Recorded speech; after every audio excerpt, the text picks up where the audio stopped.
You know, sometimes the most life-changing moments don't happen when we expect them.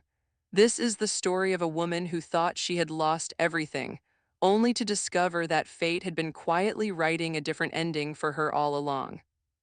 The cathedral smelled of white roses and expensive lies. Ravenna stood before the altar in a gown that felt like a beautiful cage, its ivory silk pressing against her skin like a warning she had chosen to ignore. 300 guests sat behind her in polished wooden pews, their whispers floating through the cold morning air like restless ghosts. Outside, October rain traced silver paths down stained glass windows, and somewhere in her chest, her heart beat with a heaviness she couldn't name. She was 24 years old, with raven black hair that fell past her shoulders and dark-lined eyes that had seen too much disappointment for someone so young. People called her the goth girl in this small town, the strange one who wore silver rings and read poetry in graveyards. They never understood that she went to graveyards to visit her mother, who had died when Ravenna was only 16. They never asked why she dressed in shadows. They simply judged. And now she stood here about to marry Jonathan Mercer, the golden boy of Ashwood Heights. He was handsome in the way that old money always produced, with perfectly styled brown hair and a smile that photographers loved. His family owned half the businesses in town.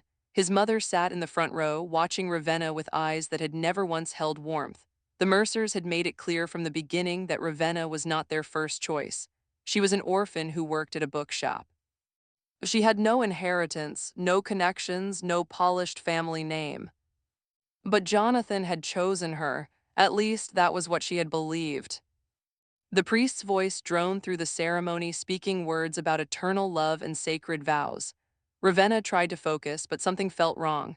It was a feeling deep in her stomach, a quiet sickness that had nothing to do with wedding nerves. For the past 3 weeks, she had been exhausted in ways she couldn't explain. Food tasted strange. Sleep brought vivid dreams of forests she had never seen, of silver moonlight on dark water, of a voice calling her name from somewhere far away. She glanced at Jonathan. He stood tall and confident, his jaw set in that practiced expression he wore for public events. But his eyes were distant, sliding past her toward the crowd, toward someone in the crowd. Ravenna's breath caught. She followed his gaze to the third row, where a woman sat in a champagne-colored dress, her blonde hair perfectly curled. Isabel Thornton, Jonathan's childhood friend, the woman who had been at every family dinner, every holiday gathering, always laughing a little too loudly at his jokes, touching his arm a little too often. And now Isabel was looking back at Jonathan with an expression that made Ravenna's blood turn to ice. The priest asked if anyone objected to this union. The silence filled the cathedral. Then the main doors groaned open. Every head turned. The rain outside had grown heavier, and for a moment all Ravenna could see was a silhouette standing in the doorway, a tall figure wrapped in shadows and stormlight. The candles along the aisle flickered violently, as though the air itself had grown colder. Well, the man stepped inside. He moved with a stillness that felt ancient, unhurried, inevitable. His long black coat swept the stone floor, and his dark hair was slightly damp from the rain. His face was pale, strikingly so, with sharp features that belonged on a sculpture rather than a living person. But it was his eyes that made Ravenna's heart stop entirely. They were silver, bright and burning, fixed directly on her with an intensity that felt like being seen for the first time in her life. Murmurs rippled through the guests. Jonathan stiffened beside her. "Who is that?" someone whispered. "Security," Jonathan hissed under his breath, snapping his fingers toward two men near the side doors. But the stranger kept walking. He passed pew after pew, his silver gaze never leaving Ravenna. There was something in his expression that she couldn't understand, something that looked almost like sorrow mixed with fierce protectiveness. When he reached the altar steps, he stopped.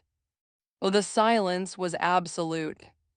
"Forgive the interruption," he said, and his voice was low, smooth, carrying through the cathedral without effort. It resonated in Ravenna's chest like the deep note of a cello. "But this wedding cannot continue." Jonathan stepped forward, his face reddening. "I don't know who you think you are, but you need to leave immediately before I have you arrested." The stranger didn't acknowledge him.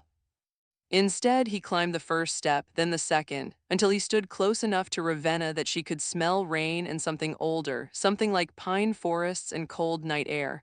Her pulse raced. Every instinct told her to step back, to be afraid, but her feet wouldn't move. Her body recognized something her mind couldn't yet accept.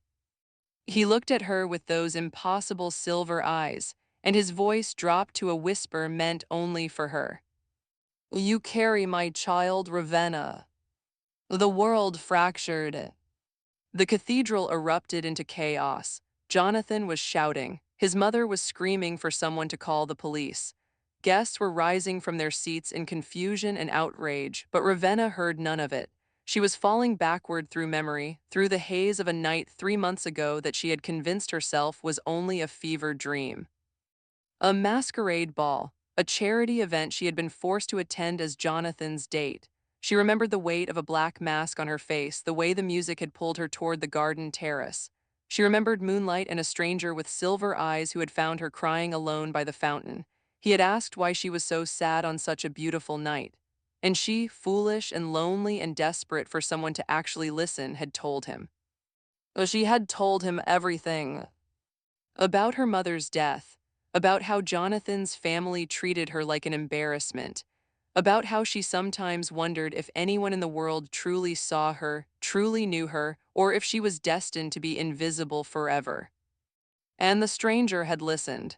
He had cupped her face in his hands, cool palms against her tear-stained cheeks, and he had said words she still remembered with perfect clarity. "Oh, you are not invisible to me. You never will be." What happened next came back in fragments. A kiss that tasted like starlight in winter, an impossible warmth spreading through her body, then nothing. She had woken the next morning in her own bed, certain the entire encounter had been a vivid dream. But now he was here, and he was telling her she was pregnant. "That's impossible," she breathed, shaking her head. "That was a dream, it wasn't real." "It was real," he said gently.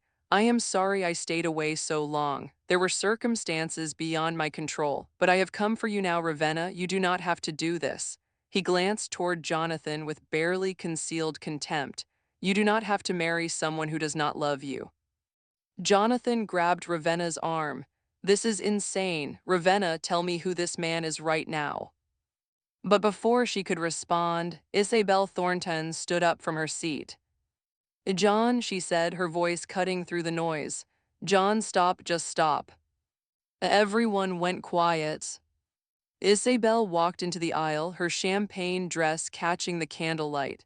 Her eyes were wet, her carefully composed expression finally crumbling.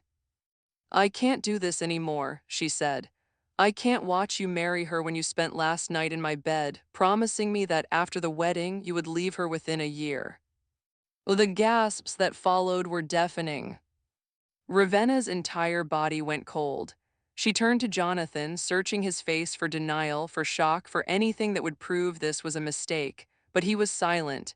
His jaw was tight, and his eyes were filled not with guilt, but with annoyance at being exposed. "Oh, Ravenna," he started, reaching for her. "Listen, it's not what you think." Oh, she stepped back. Her hands were shaking, her vision blurred with tears she refused to let fall. Everything she had built her future on, every compromise she had made, every time she had silenced her doubts because she thought she had found security, because she thought someone finally wanted her, it was all ashes. Well, the stranger extended his hand toward her. "Come with me," he said quietly. "I will explain everything. You deserve the truth." She stared at his open palm. Long fingers, no rings, just steady, waiting patience. Who are you?" she whispered. "My name is Cale Valkyrin," he said. "I am the king of a realm you have never heard of, and 3 months ago in the garden of a masquerade ball, you gave me something I had not felt in over 500 years." She swallowed hard. "What?" His silver eyes softened, and for one moment the ancient weight behind them lifted, revealing something raw and vulnerable beneath. "A hope." The rain pounded against the cathedral windows. The guests murmured in confusion. Jonathan was still demanding explanations while his mother shrieked about lawsuits and scandals. But Ravenna couldn't look away from Kale. Everything logical in her mind screamed that this was impossible. Vampires weren't real. Kings of hidden realms didn't crash weddings for bookshop girls with too much eyeliner. And she definitely, absolutely, could not be pregnant with his child after a single impossible night she barely remembered. Yet her hand was moving. Her fingers trembled as they touched his palm. His skin was cool but not cold, and the moment their hands connected, she felt it, a pulse of warmth that traveled up her arm and settled in her chest like the first breath after drowning. Mikhail's fingers closed gently around hers. "Trust me," he said, "and I will never let anyone make you feel invisible again." He led her down the aisles. 300 guests watched in stunned silence as the bride in her ivory gown walked away from her wedding, hand in hand with a stranger who moved like a shadow and spoke like a king. They reached the cathedral doors, and then Jonathan's voice rang out behind them, sharp with desperation and rage. "Ravenna, if you walk out that door with him, you will never survive what he truly is." She paused. Kale's hand tightened around hers, but he didn't pull her forward. He waited, letting the choice be entirely hers. Slowly, Ravenna turned to look at Jonathan one last time. "I'll take my chances," she said. And then she stepped out into the rain. The world beyond the cathedral was different. A black carriage waited at the bottom of the steps, pulled by two horses whose coats gleamed like polished obsidian. They stood perfectly still despite the storm, their breath visible in the cold air. A driver in dark livery sat at the reins, his face hidden beneath a wide-brimmed hat. Kale guided Ravenna down the steps, shielding her from the worst of the rain with his coat. He opened the carriage door and helped her inside, where velvet seats and flickering amber lanterns awaited. When he climbed in beside her and closed the door, the chaos of the cathedral became muffled, then silent. They were alone. Ravenna was shaking. Whether from cold or shock or the enormity of what she had just done, she couldn't tell. She stared down at her trembling hands, at the bouquet she had somehow still been clutching until this moment. She let it fall to the carriage floor. "I need answers," she said, her voice breaking. "Right now, I need to know what's happening to me." Kale sat across from her, his silver eyes watching her with that same impossible gentleness. "You have every right to know," he said, "and I will tell you everything, but first there is something you must see." He reached toward her slowly, giving her time to pull away. When she didn't, his fingertips brushed her stomach, just above the beaded waistline of her wedding gown. Warmth bloomed beneath his touch, and suddenly, impossibly, Ravenna felt it.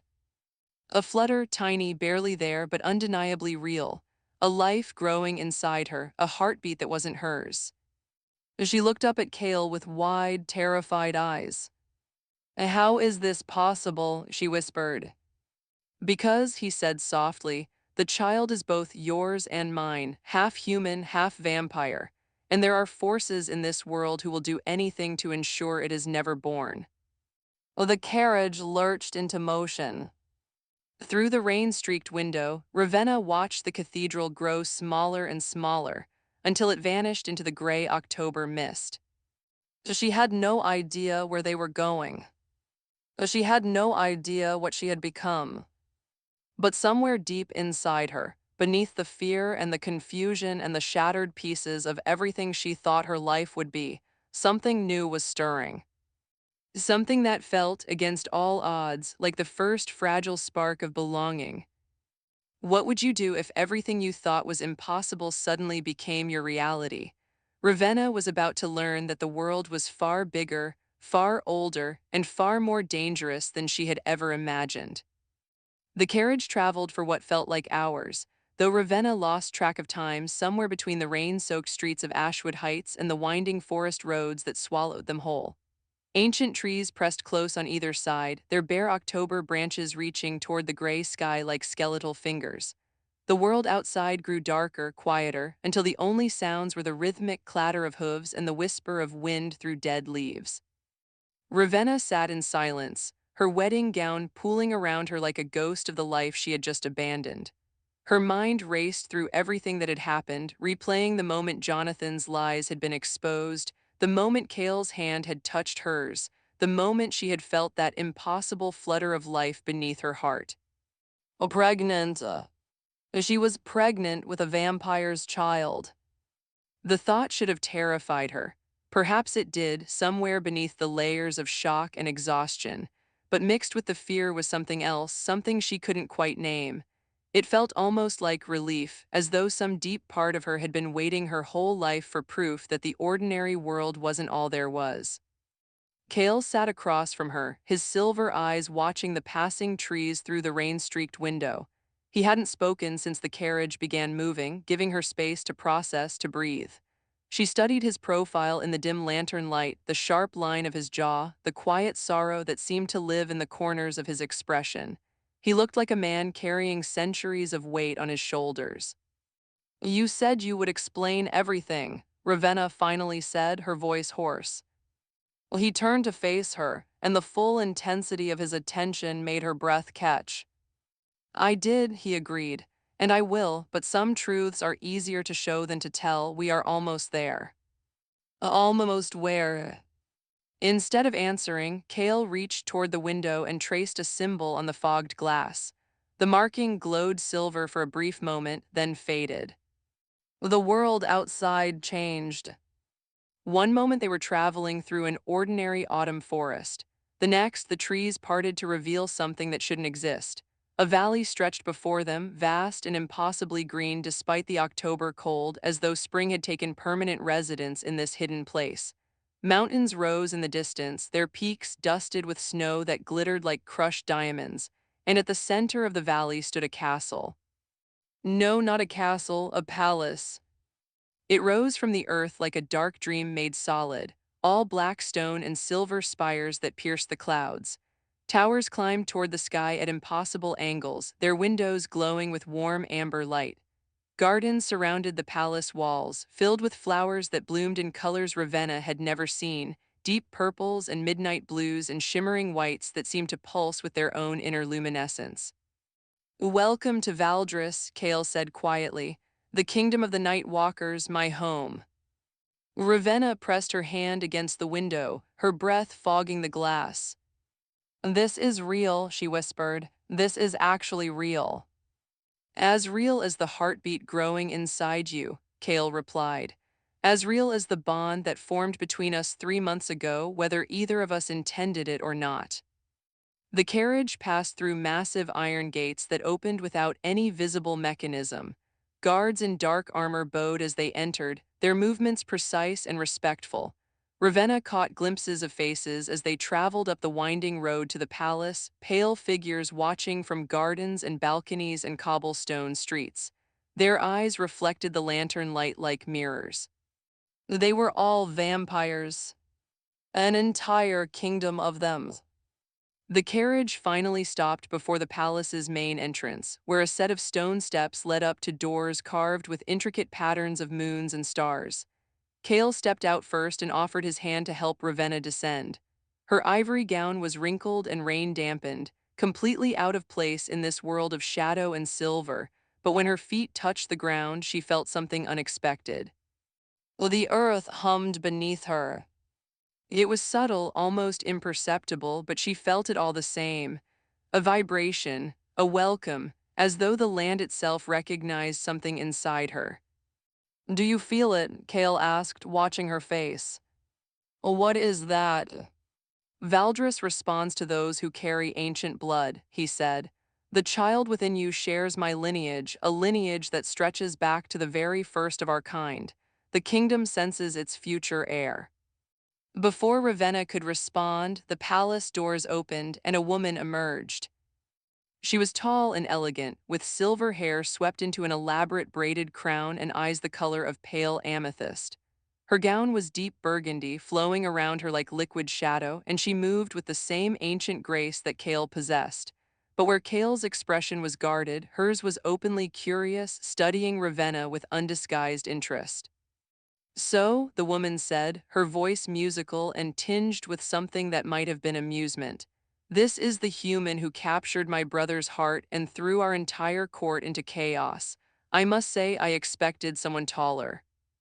Kale sighed. Ravenna, this is my sister, Serafina. Please ignore approximately 70% of what she says. 60% at most, Serafina countered. She descended the steps and stopped before Ravenna, tilting her head like a curious bird. You look exhausted, overwhelmed, and like you might either faint or run screaming at any moment. All perfectly reasonable responses, I assure you. Come inside. We have warm food, comfortable rooms, and answers to at least some of your questions.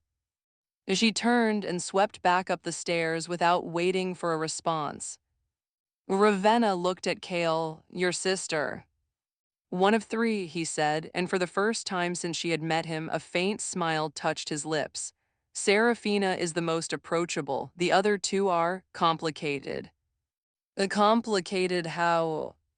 That is a conversation for another time. He gestured toward the doors. But she is right, you need rest and food. You have been through more today than most humans experience in a lifetime. Ravenna wanted to argue that rest was impossible when her entire understanding of reality had shattered into a million pieces. But her body betrayed her, exhaustion crashing over her like a wave now that the adrenaline was fading. She let Kale guide her up the steps and through the carved doors into the palace beyond. Oh, the interior was breathtaking. Vaulted ceilings soared overhead, painted with murals of night skies and silver moons. Chandeliers made of crystal and black iron cast warm light across marble floors. Tapestries lined the walls, depicting scenes of ancient battles, peaceful gardens, and figures she didn't recognize but felt strangely drawn to. The air smelled of wood smoke and something sweet, like night-blooming jasmine.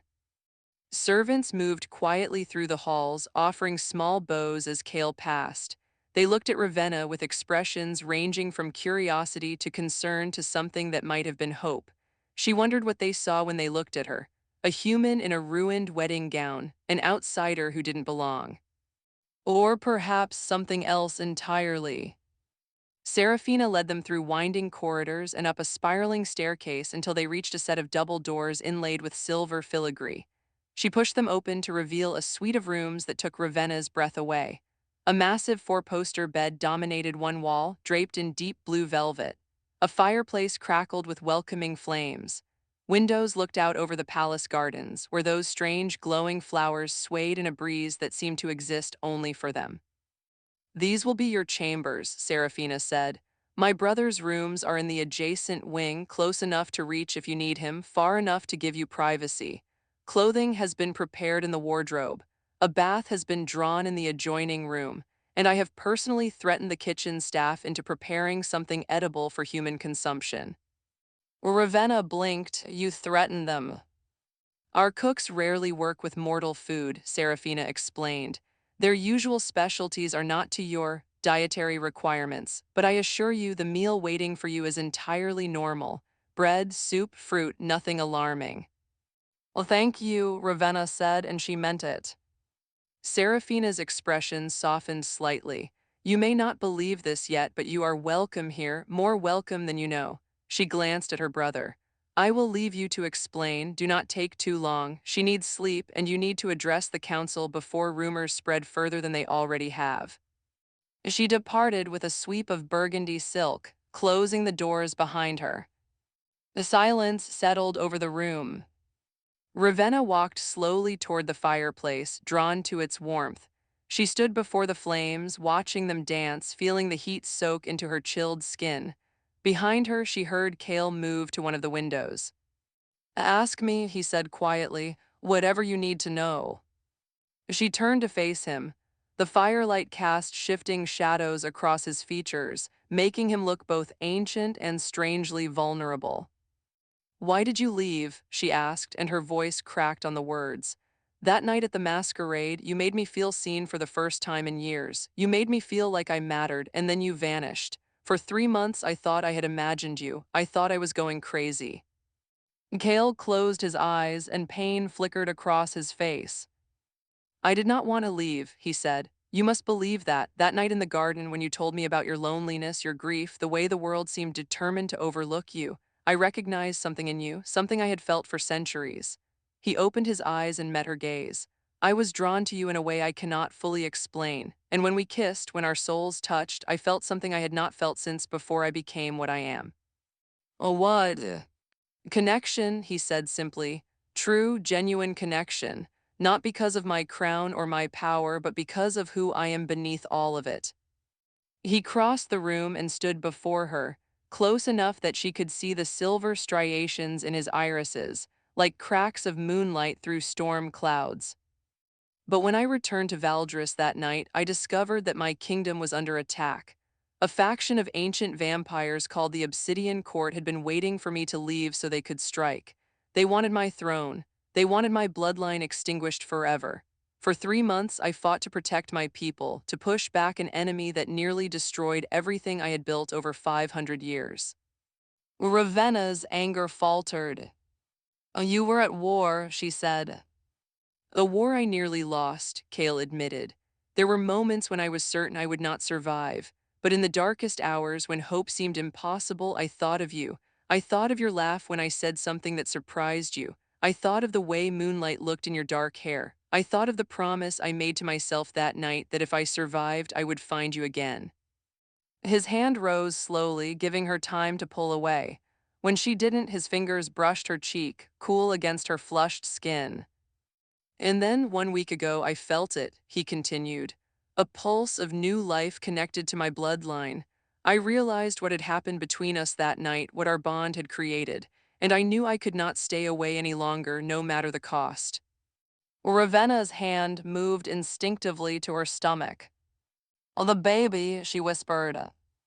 Our child, Kale said, and there was wonder in his voice, wonder and fear and fierce protectiveness. A hybrid born of human warmth and vampire strength. There has not been such a child in over 1,000 years, Ravenna. The last one was spoken of in prophecy. They called her the daughter of two bloods, and she brought peace to warring kingdoms, ended centuries of suffering. But there are those who feared her power, those who destroyed her before she could fulfill her destiny.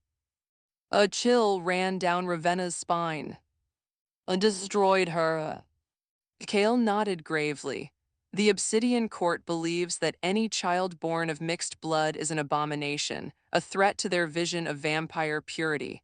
When they learn of your pregnancy, and they will learn, they will come for you. They will come for our child. The fire crackled, shadows danced on the walls.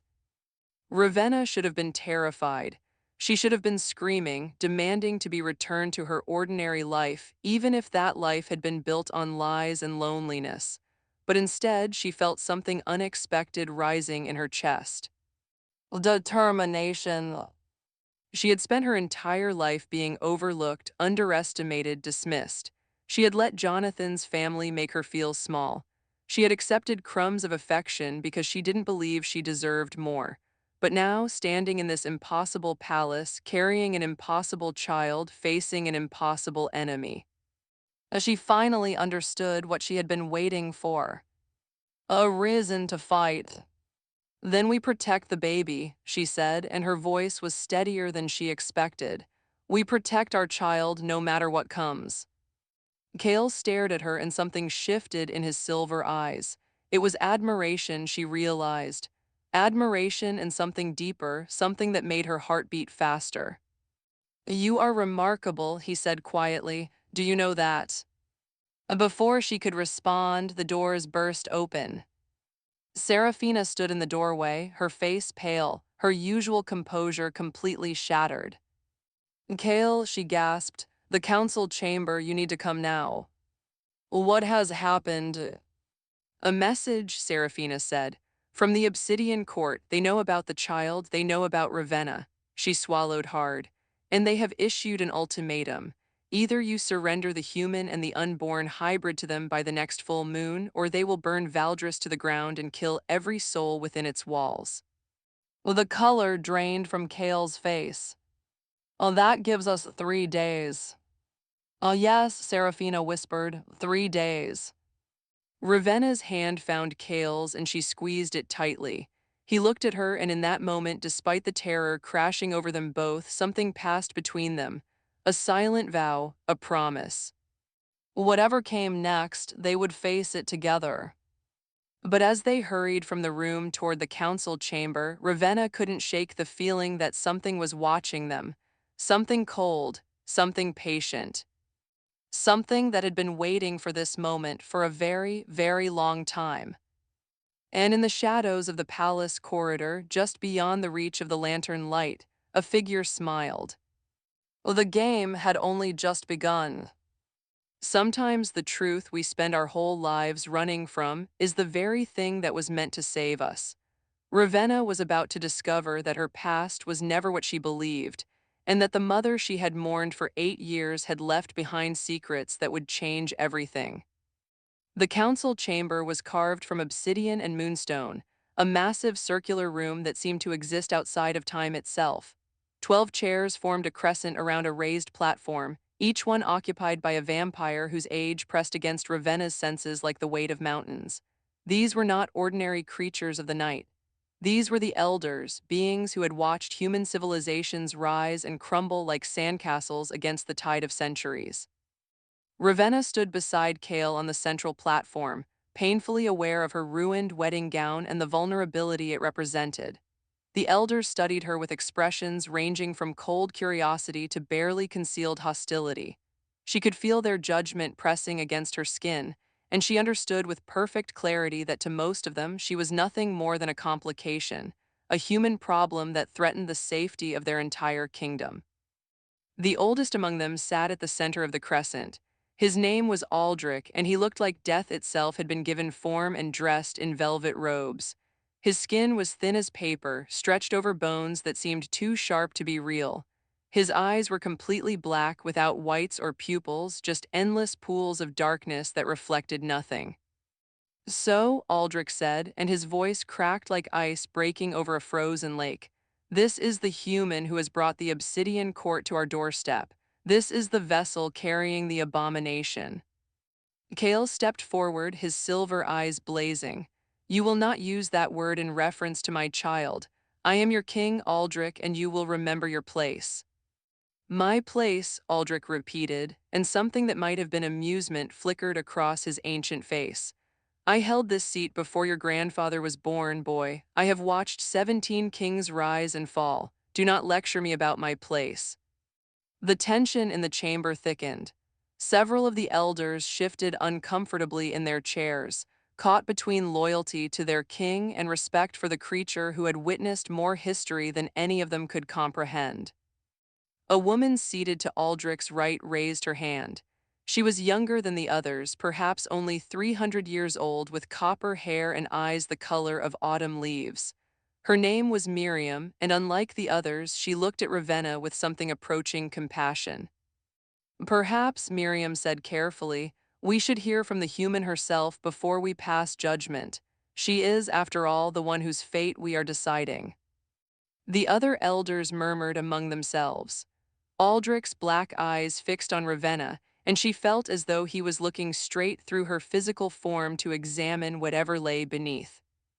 Very well, he said. Speak human. Tell us why we should risk everything we have built to protect you and the creature growing inside you. Ravenna's heart hammered against her ribs. Every instinct told her to shrink, to look away, to be small and invisible the way she had trained herself to be for so many years. But then she felt Kale's hand brush against hers, a subtle touch of encouragement, and she remembered the promise she had made. Oh, she would fight. I don't know why you should protect me, she said, and her voice echoed through the chamber with surprising strength. 3 days ago, I didn't know vampires existed. I didn't know about Valdris or the Obsidian Court or prophecies about children of mixed blood. I was just a girl working in a bookshop, trying to survive a life that seemed determined to overlook me. As she paused, gathering her thoughts.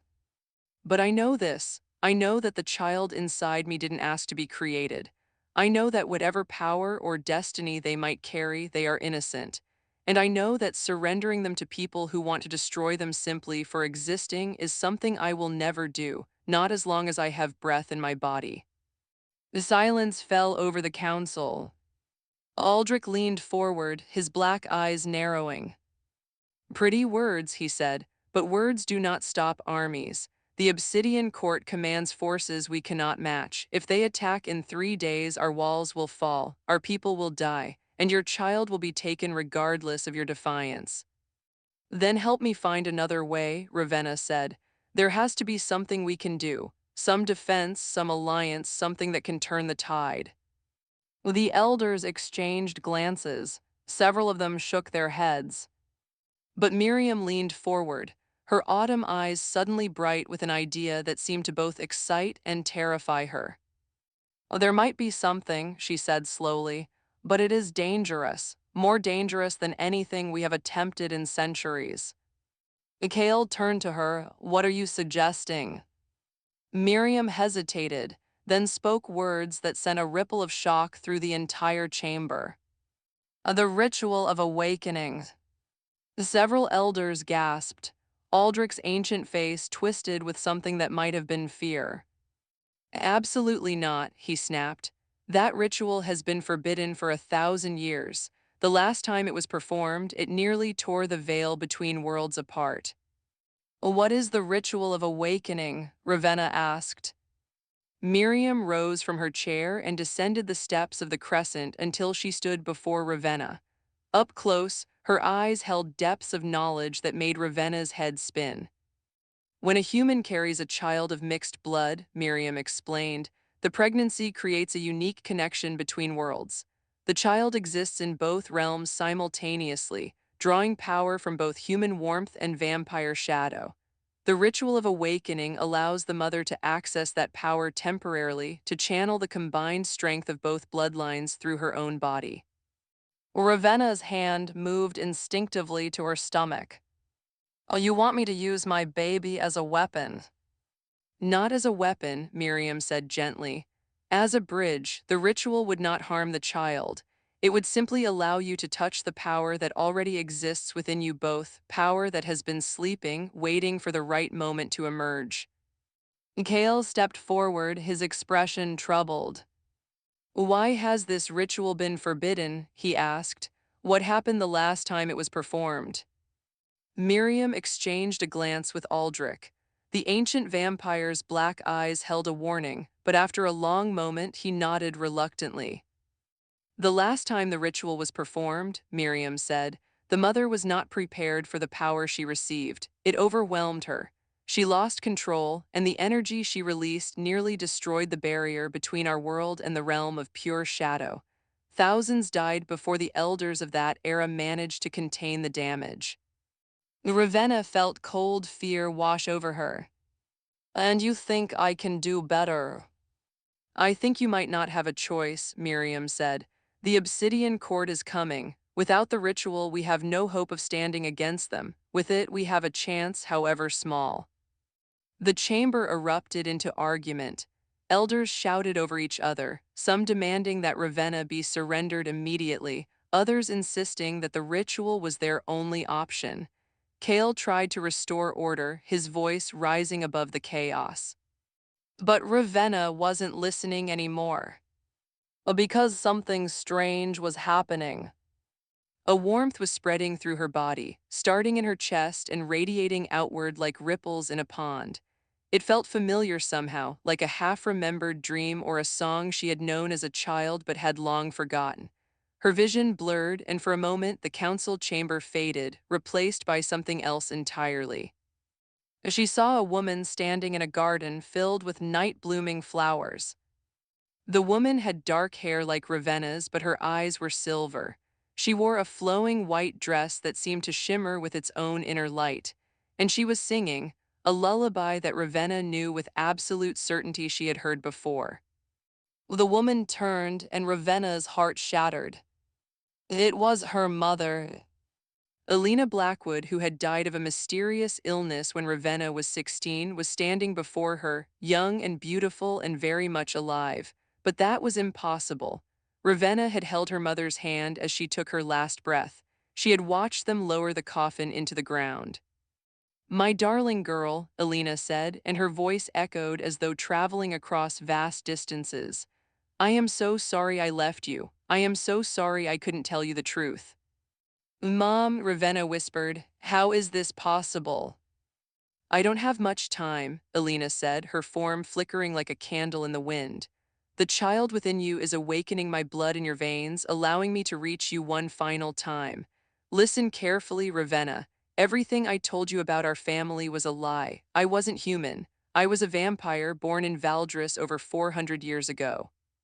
The world tilted beneath Ravenna's feet. What?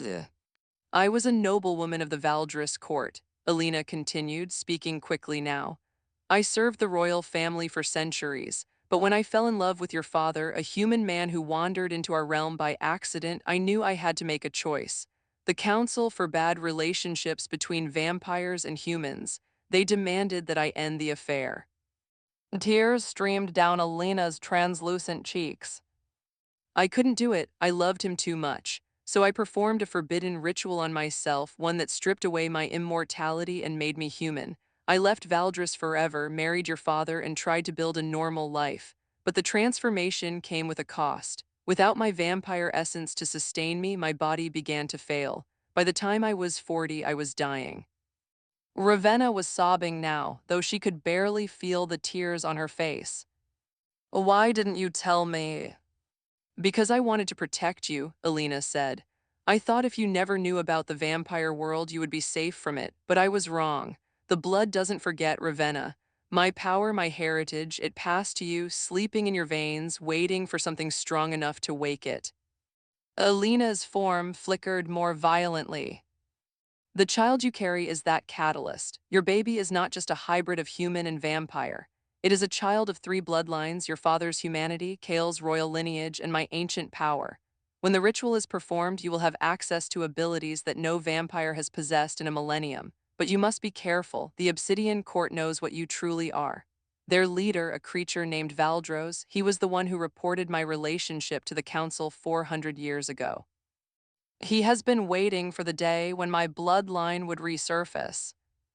The garden was fading now, dissolving into mist. Mom, wait, Ravenna cried. I have so many questions. I know, my darling, and I wish I could answer them all, but my time is gone. Alina reached out, and though her hand passed through Ravenna's cheek like smoke, Ravenna could have sworn she felt the ghost of a touch. Remember this, child. The power you are about to receive is not a weapon. It is a gift. Use it to protect, to heal, to build bridges between worlds that have been divided for too long. That is your destiny. That has always been your destiny. Alina's form began to dissolve entirely. I love you, Ravenna. I have always loved you. And I am so, so proud of the woman you have become. I love you too, Mom. I love you too. Oh, the vision shattered. Ravenna found herself on her knees on the council chamber floor, gasping for breath. Kale was beside her instantly, his arms wrapping around her, his voice urgent in her ear. Ravenna, Ravenna, what happened? Talk to me. She looked up at him through tear-blurred eyes, and when she spoke, her voice carried a strength that surprised even her. I know how to stop the Obsidian Court, she said. I know what I have to do. The elders had fallen silent, staring at her with a mixture of confusion and awe. What did you see, child? Aldrich asked, and for the first time his voice held something other than contempt. Ravenna rose to her feet, supported by Kale's steady presence. My mother was a vampire, she said, a noblewoman of Valdris who gave up her immortality for love. Her blood flows in my veins, and it has been waiting my whole life for this moment. She placed her hand over her heart. The ritual of awakening won't just give me access to my child's power. It will unlock my mother's heritage as well. It will make me what I was always meant to be. Miriam's eyes widened with understanding. A bridge between worlds, she whispered. Not just human and vampire, but past and present, old blood and new. Ravenna nodded. The Obsidian Court is coming because they fear what my child represents. They fear the end of their vision of purity, the end of the divisions they have spent millennia enforcing. She looked around the chamber, meeting the eyes of each elder in turn. But they are already too late. The change is here, and I am going to be the one who ushers it in. Silence hung over the chamber like a held breath.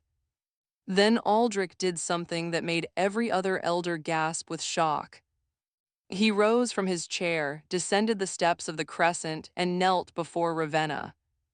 "I have lived for 4,000 years," he said, his cracked voice trembling with something that might have been hope. "I have seen empires fall and rise and fall again. I have watched my people grow stagnant and bitter, clinging to old hatreds because we were too afraid to imagine anything different." He looked up at her, and in his black eyes she saw tears. "Perhaps it is time for something new." One by one, the other elders rose from their chairs and knelt as well. Cale watched in stunned silence as the most powerful vampires in Valdris bowed before the woman he loved, the woman who had walked into his world in a ruined wedding gown and somehow, impossibly, become its greatest hope. The next 2 days passed in a blur of preparation. Word spread through Valdris like wildfire.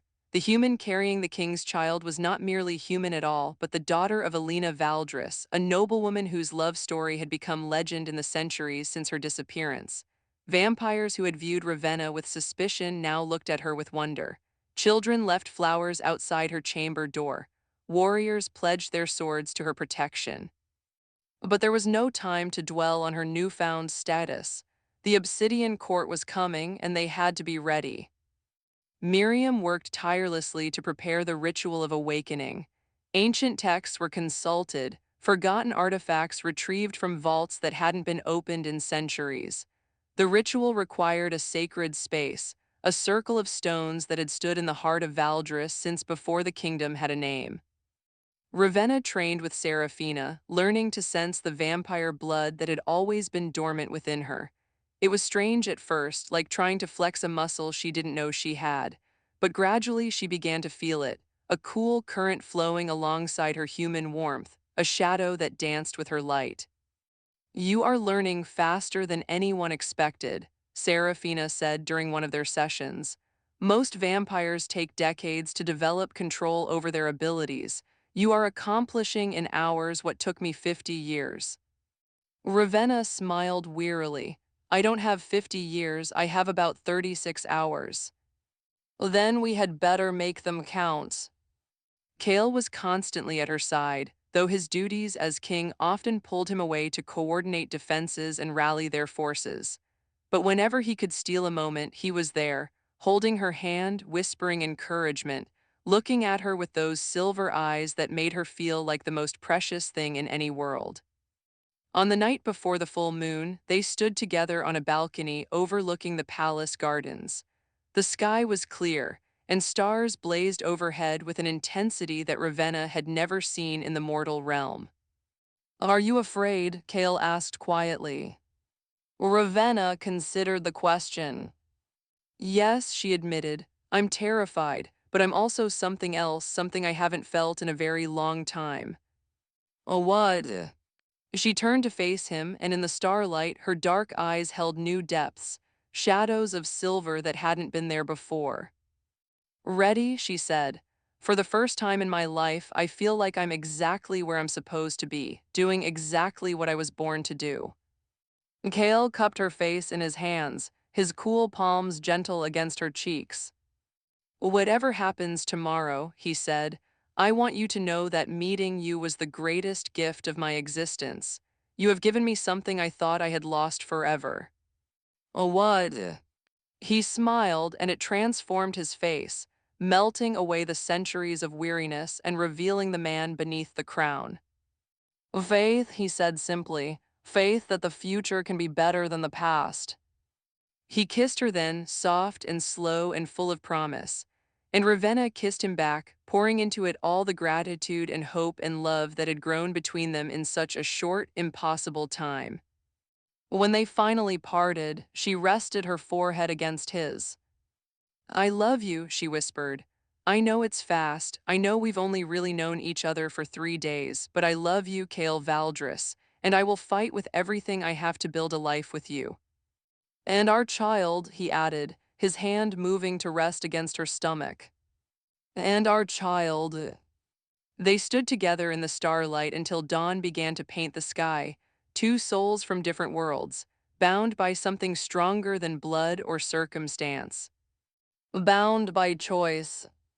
The full moon rose over Valdris like a silver eye watching from the heavens. The stone circle stood at the heart of the kingdom, ancient megaliths that hummed with power older than memory.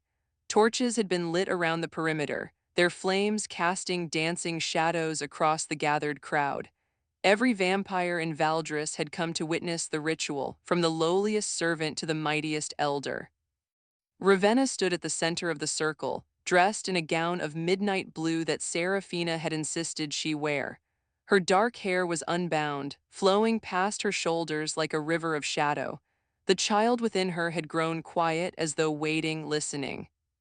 Miriam stood before her, holding a chalice filled with liquid that glowed with soft silver light. "This is water from the first spring," Miriam explained. "The source of all vampire power in this realm. When you drink it, it will awaken the blood sleeping in your veins. The ritual will do the rest." Ravenna took the chalice with steady hands. "And if something goes wrong?" Miriam's expression was solemn. "Then we will contain the damage as best we can. But I do not believe something will go wrong, Ravenna. I believe you were born for this moment." Ravenna looked across the circle to where Kale stood watching, his silver eyes bright with love and fear and pride. He nodded once.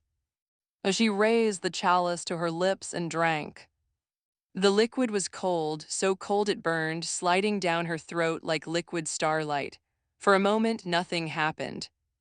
Then the world exploded. Power surged through Ravenna's body, ancient and vast and utterly overwhelming. She felt her vampire blood awaken like a sleeping giant, roaring to life with centuries of suppressed potential. She felt her connection to the child within her deepen into something profound, a bridge of light and shadow that pulsed with its own heartbeat.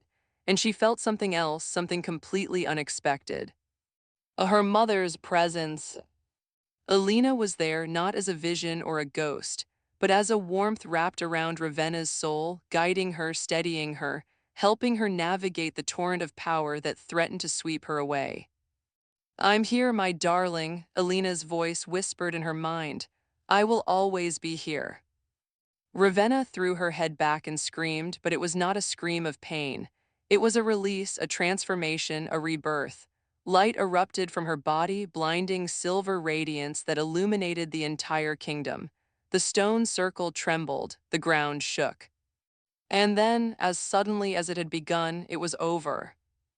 Ravenna stood in the center of the circle, breathing hard, her eyes glowing with soft silver light. Power hummed beneath her skin, controlled and contained, waiting for her command. Oh, she had done it. Oh, she had awakened. The crowd erupted into cheers, vampires weeping and embracing and raising their voices in celebration. Kale crossed the circle in 3 strides and swept Ravenna into his arms, spinning her around as laughter bubbled up from both of them. But the celebration was short-lived. A horn sounded in the distance, low and ominous, cutting through the joy like a blade. The obsidian court had arrived. They came like a tide of darkness, thousands of vampires in black armor pouring through the mountain passes toward Valdris. At their head rode a figure that made even the elders tremble, a creature so ancient that he had witnessed the birth of the first vampire king. Valdros. He was massive, nearly 8 feet tall, with skin the color of ash and eyes that burned with crimson fire. His armor was forged from the bones of his enemies, and his sword, a blade called Soul Reaper, had ended more lives than any weapon in history. He halted his army at the edge of Valdris territory and smiled. "I see you have chosen defiance," he called, his voice carrying across the distance like rolling thunder. "A poor choice, but an expected one from a king who would pollute our sacred bloodlines with human weakness." Kale stood at the front of the Valdris army, Ravenna at his side. "Valdros," he said, his voice steady despite the fear that gripped his heart, "you have come a long way to die." Valdros laughed, a sound like breaking bones. Die, boy, I was old when your great-great-grandmother was learning to walk. I have survived every war, every catastrophe, every attempt on my existence. What makes you think today will be different? Ravenna stepped forward. I do. Valdros's crimson eyes fixed on her, and for the first time something flickered in their depths. Not fear, not yet, but recognition. Elena's daughter, he said slowly. I wondered when you would surface. Your mother ran from her destiny. Will you do the same? Ravenna smiled, and silver light flickered behind her eyes. My mother didn't run, she said. She chose love over hate, family over power, hope over despair. She made herself human because she believed that connection was worth more than immortality, and she was right. She raised her hand, and power gathered around her fingers like lightning. The world you want to build, Valdros, a world of purity and division and endless war, that world is already dying. The future belongs to those who can bridge the gaps between us, who can see that our differences make us stronger, not weaker. Valdros's expression darkened. Pretty words, he growled, but words don't win wars. No, Ravenna agreed, but love does. As she released the power she had been building. It didn't strike Valdros like a weapon. Instead, it washed over the entire battlefield like a wave of golden light, warm and gentle and utterly irresistible. Everywhere it touched, hatred began to dissolve.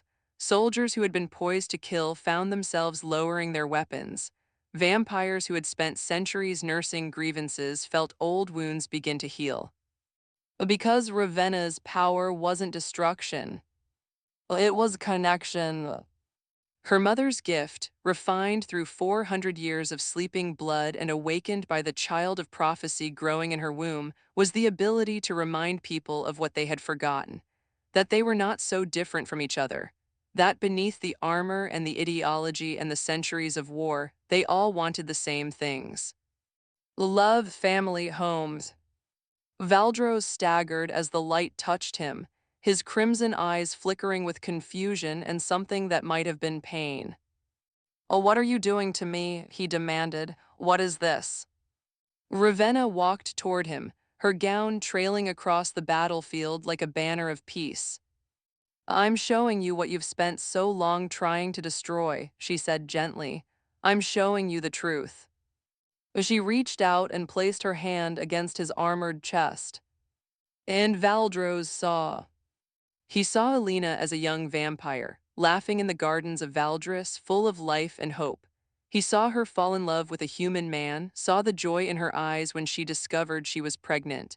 He saw her sacrifice her immortality so that her child could live free.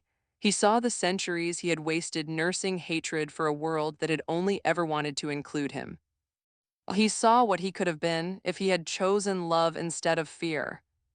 The Soul Reaper fell from his trembling hands. I didn't know, he whispered, and his voice cracked like ancient stone. I didn't understand. You do now, Ravenna said, and you have a choice. You can keep fighting a war that will only bring more suffering, or you can help me build something new, something better. For a long, terrible moment, the fate of two kingdoms hung in the balance. Then Valdros, the oldest and most feared vampire in existence, fell to his knees before a woman in a blue gown. Forgive me, he said, I will follow where you led. Behind him, one by one, the soldiers of the Obsidian Court lowered their weapons. The war was over. 6 months later, Ravenna gave birth to a daughter in the palace of Valdris. She was beautiful with her mother's dark hair and her father's silver eyes. They named her Elena, after the grandmother who had sacrificed everything so that she could exist. The kingdom celebrated for a week. Vampires and humans came from across both realms to see the child who had brought peace to a world that had known only war. The elders declared her heir to the throne, the first hybrid ever to be granted such an honor. But more than her lineage, what made young Elena special was the light she carried. It was subtle at first, visible only to those who looked closely, but as she grew, it became undeniable. She could heal wounds with a touch. She could calm storms with a word. She could look at two enemies and make them see themselves in each other's eyes. She was the bridge her mother had promised. She was the future. Ravenna and Kale ruled Valdris together, reforming ancient laws, opening borders that had been closed for centuries, building connections between vampire and human worlds that had never existed before. It wasn't easy. There were setbacks and conflicts and moments when it seemed like the old hatreds would rise again. But they persevered because they had learned the most important lesson of all. That love, true love, the kind that crosses boundaries and defies expectations and chooses hope over despair, is the most powerful force in any world. And they had plenty of it to share.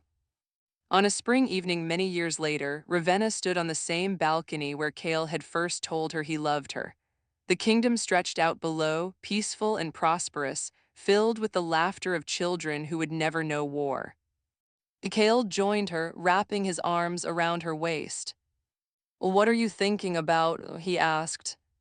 Ravenna smiled, leaning back against his chest. "I'm thinking about the girl I used to be," she said. "The one who stood at the altar in a wedding dress about to marry the wrong man, convinced that she would never be truly seen. And now—" She turned to face him, her dark eyes bright with joy. "Now I know that the most beautiful things in life often come from the most unexpected places, that the moment everything seems to be falling apart might actually be the moment everything starts coming together." She kissed him softly. "And that sometimes the monster who crashes your wedding turns out to be the love of your life." Mikhail laughed, pulling her closer. "I prefer king to monster, if you don't mind." "You'll always be both to me," Ravenna teased, "and I wouldn't have it any other way." They stood together as the sun set over Valdris, painting the sky in shades of gold and purple and rose. Two worlds united. Two hearts forever intertwined. And one love story that would be told for generations to come.